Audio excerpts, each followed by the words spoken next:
There's a lot going on. There's a lot of change and transitions happening, not only with summer leaving us and fall quickly approaching, but also with our home. Now, we are in the process of selling the house, and the gentleman that is acquiring the house doesn't do much gardening. He's an older gentleman, and so I will be bringing some of these plants and trees with me to the next property. I would have kept it all here, but number one, he doesn't do a lot of gardening. And number two, I kind of love my plants. So I'm happy to bring them with me. I'm a little nervous for the transition. Hopefully, they take well to being uprooted and potted up and transplanted later on. But for now, I want to show you what I've done out here. We have harvested some sweet potatoes, and I think I harvested maybe 3 weeks to a month early. And I did that solely because I'm trying to kind of downsize, removing summer plants, harvesting what I can, and I'm starting fall seeds in containers, not in ground, specifically because of this move. So let me show you what we've got going on, and I will be updating as we move along. As you can see here, I don't have a full trellis. Now, this trellis had tomatoes on them, it had watermelons, had a couple different plants going on. I had poblano peppers here, and they all came down. And what's left are some zinnias and some herbs like rosemary, thyme, and a few sprigs of basil that I see back there. And I have not had the time to come out here and weed or take care of any of the grass, and it has just completely grown back in. So we initially removed all the grass in this area to build this garden, and it completely took back over. I haven't been out here for a few weeks because it's been raining every day, so I haven't had, the need to water, and life has been so busy, and it just kind of got away from me. I had more containers over here, but I've been in the process of moving them to a different location in the house just to kind of tidy up this back area. And so what I have here are just some pineapple tops. These pineapples, I planted them from the store. I bought the pineapple, enjoyed it. I saved the tops, and I planted them at different points in time. Obviously, we've got some larger ones here that have been planted for months now in this container, and some younger ones.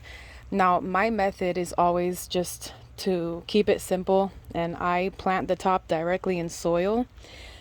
One of these struggled a little bit. This one right here, when I planted it, it looked like it was actually dying. A lot of the leaves turned brown, but about a month later, I saw new growth, and so now we have all this new growth in the middle, and it came back. So with a little bit of time and patience, you'll initially, if you think something's dying, just let it stay there, give it some TLC, and it should come right back for you. I've got a dragon fruit that my neighbor gave me. She gave this to me about, look at that. She gave this to me about, I think these are what are creating holes in my dragon fruit. I don't know if you can see this. It's like a little snail. And I've got these little holes in my dragon fruit, and I think I found the culprit. Get off. Hello. Now, this dragon fruit was this size. It was just here. This is what my neighbor gave me. This portion right here. It was a cutting from her plant. And 2 months later, look at this growth. It's crazy growth. It's awesome. I have 2 roselle bushes that have already started flowering, so I plan on bringing one of these with me when we leave.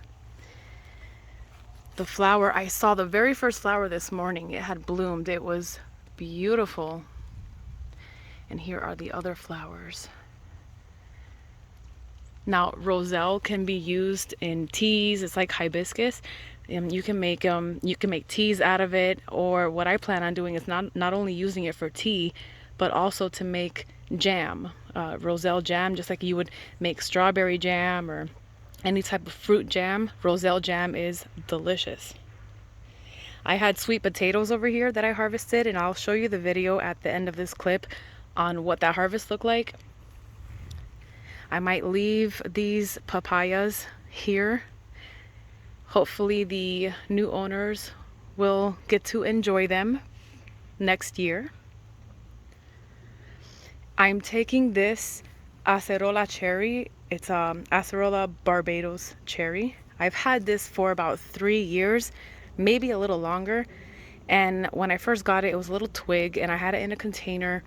And then I planted it in the ground about a year ago, not even a year ago.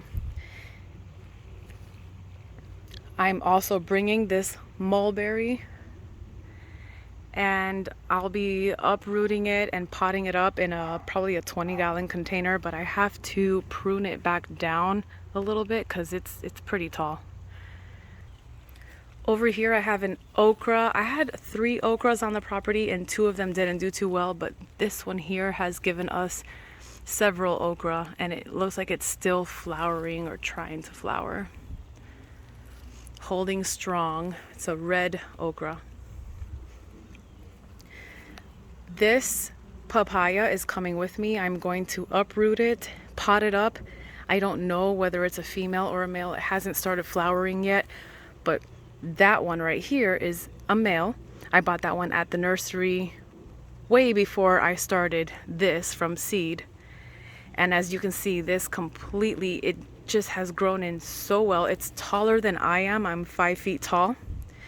I'm hoping that this is a female so that when this one flowers here, I can pollinate the female with the male's flowers and we can get some fruit out of this. Call me crazy, but I will be bringing this dwarf Namwa banana tree with me. And back there I have some more containers. I've got raspberry, some broccoli, some red chard, and cinnamon basil. I'll be bringing that as well. Now, this passion fruit, I don't even know how I'm going to tackle this, but I'll figure that out.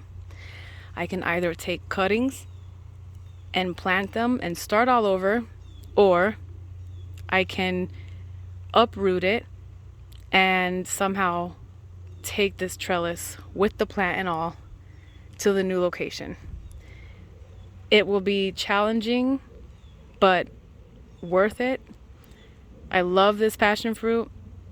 It has completely taken over the trellis, but it's so gorgeous when you're in here. I have to like trim it back a little bit, but I can't even walk in this unless I crawl underneath this trellis because of just how much it's grown. So I may take some cuttings just in case it doesn't do well to being uprooted and transplanted. I have more papayas in ground here, and I started these from seed as well.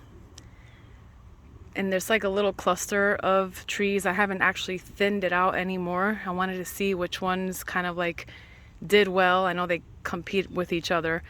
I may leave it here. I may take it out. I'm not really sure. Everything up here is coming with us. So we've got blueberries here, some more container plants, some herbs, flowers, mini bell peppers. And then for the fall, because I couldn't plant anything in ground, I decided to still start seeds anyway and try to stay ahead of the game. I'm actually going through the process of planting ginger.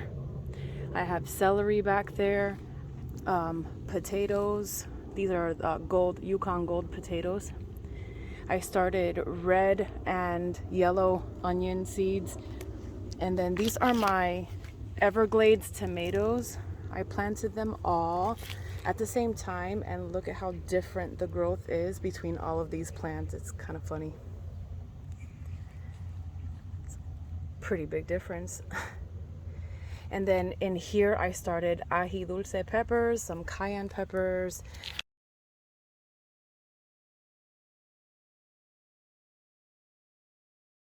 can we quickly just appreciate how huge this mushroom is? Now, for perspective, I put some scissors, standard, kitchen scissors on the ground just so you can see it. I'm not going to chop it down, but this is huge. Wanted to show you guys something. So I had an overripe banana that I had on my counter, and I went ahead and brought it outside, and I kind of just let it ripen even more, although I didn't have to do that. But what I'm going to do is, instead of throwing this away or composting it, I'm actually going to just feed my banana tree right here. So I will dig a little rut in this soil and bury the banana right in here. Oops. You don't have to bury it, but it will keep pests and little animals away if you do, so they don't directly smell it. And this will decompose in the soil over the next week or so. It'll be very, very fast. And you can do that with anything. You can directly bury food scraps and do that with your fruiting trees or vegetable patches.